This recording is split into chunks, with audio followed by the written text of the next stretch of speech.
BVR Garden Signature Living T நகர் இப்போ திருவள்ளூருக்கு வந்தாச்சு. Near DMart on new bypass road, Tiruvallur நகராட்சிக்குட்பட்டது. பிளாட் 20 லட்சம் முதல். கான்டாக்ட் 9955518814. நம்ம ப்ராப்பர்ட்டி மீடியா பார்த்துக்கிட்டு இருக்க எல்லாருக்கும் வணக்கம். ரியல் எஸ்டேட் இன்வெஸ்ட்மெண்ட் அப்படின்னு வரும்போது சில முக்கியமான விஷயங்களை நீங்கள் கவனிக்கணும். அதில் ஃபஸ்ட்டு என்ன அப்படின்னு பார்த்தீங்கன்னா, நீங்கள் ஒரு வீடோ இல்லை வீட்டு மனையோ வாங்க போகிறீங்கன்னு வச்சுங்களேன், எந்த இடத்துல வாங்க போகிறீங்க, அது சிட்டி கூட கனெக்டடாக இருக்கா அப்படிங்கிறத பார்க்கணும். அதாவது நீங்கள் வாங்குகிற அந்த மனைக்கு பக்கத்தில் ஸ்கூல் இருக்கணும், காலேஜ் இருக்கணும், ஹாஸ்பிட்டல் இருக்கணும், ஹோட்டல்ஸ் இருக்கணும், பஸ் ஸ்டாண்ட் இருக்கணும், ரயில்வே ஸ்டேஷன் இருக்கணும், மெட்ரோ ஸ்டேஷன் இருக்கணும், ஏர்போர்ட் இருக்கணும், இது எல்லாமே இருக்குதா அப்படிங்கிறது முக்கியமாக கவனிங்க. அப்படி இருந்தால் மட்டும்தான் உங்களுக்கு அது ஃப்யூச்சரில் நல்ல க்ரோத்தை கொடுக்கும். அடுத்தது, நீங்கள் ஒரு வீடு வாங்குறீங்க இல்லை ஒரு அப்பார்ட்மெண்ட் வாங்குறீங்க அப்படின்னா அதை கட்டி கொடுக்கறது யார், எந்த நிறுவனம் அதை பண்ணுறாங்கங்கிறது ரொம்ப முக்கியம். பாரம்பரியமாக நீண்ட நெடுங்காலமாக ரொம்ப வருடங்களாக பண்ணிகிட்டு இருக்கக்கூடிய நிறுவனங்களுக்கு நல்ல எக்ஸ்பீரியன்ஸ் இருக்கும். நிறைய கிளைண்ட்ஸ் அவங்க ஹேண்டில் பண்ணியிருப்பாங்க, நிறைய பிரச்சனைகளை அவங்க சமாளிச்சிருப்பாங்க. அதெல்லாம் அவங்களுடைய அடுத்தடுத்த கன்ஸ்ட்ரக்ஷனுக்கு ரொம்ப ஹெல்ப்ஃபுல்லாக இருக்கும். அண்ட் ஆல்சோ இன்னொரு முக்கியமான விஷயம் என்னென்னு பார்த்தீங்கன்னா, ரொம்ப நாட்களாக இந்த பிஸ்னஸில் இருக்கக்கூடிய ஒரு கம்பெனி நல்ல தரமான பொருட்களை கொண்டு, சிறந்த பொருட்களை கொண்டு உங்களுடைய கட்டுமானத்தை வடிவமைப்பாங்க. அது ரொம்ப ரொம்ப முக்கியம்.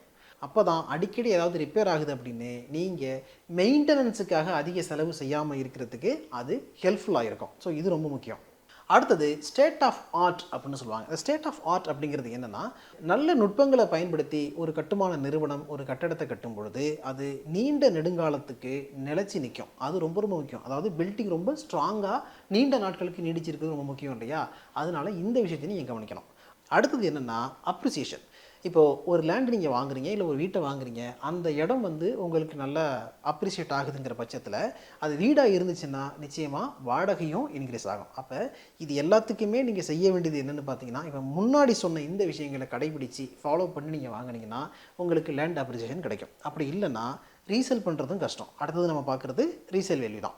ஏன்னா ரியல் எஸ்டேட் இன்வெஸ்ட்மெண்ட்னு வரும்பொழுது நம்ம ஒரு இடத்துல ஒரு ப்ராப்பர்ட்டியோ இல்லை வீட்டு மனையோ வாங்கிட்டு அடுத்த 5 வருஷத்துலையோ 10 வருஷத்துலையோ அதை விற்கலாம் அப்படின்னு தான் முடிவு பண்ணுவோம். அப்படி முடிவு பண்ணும் பொழுது நல்ல ரீசேல் வேல்யூ இருக்கணும். ரீசேல் வேல்யூ இல்லை அப்படின்னா ரியல் எஸ்டேட் பிஸ்னஸில் நீங்கள் இறங்குறதே வேஸ்ட்டு. ஸோ நல்ல ரீசேல் வேல்யூ இருக்கணும் அப்படின்னா இப்போ நான் சொன்ன எல்லா விஷயங்களையும் நீங்கள் கடைபிடிச்சி அது எல்லாமே கரெக்டாக இருக்கா அப்படின்னு எல்லாத்துக்குமே டிக் மார்க் கொடுத்து ஒரு இடத்த வாங்கினா மட்டும்தான் உங்களுக்கு நல்ல ரீசேல் வேல்யூ இருக்கும். இல்லைன்னா அந்த ரியல் எஸ்டேட் பிஸ்னஸில் நீங்கள் இன்வெஸ்ட் பண்ணுற பணம் பெரிய அளவில் ரிட்டர்ன் இல்லாமல் போகிறதுக்கான வாய்ப்புகள் அதிகம். அதனால் இந்த விஷயங்களை கவனிங்க.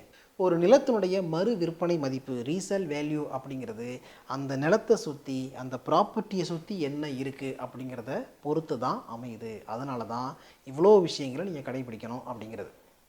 இதே மாதிரி ப்ராப்பர்ட்டி சம்மந்தமான பல விஷயங்கள் நீங்கள் தெரிஞ்சுக்கிறதுக்கு நம்ம ப்ராப்பர்ட்டி மீடியா சேனலை சப்ஸ்கிரைப் பண்ணுங்கள்.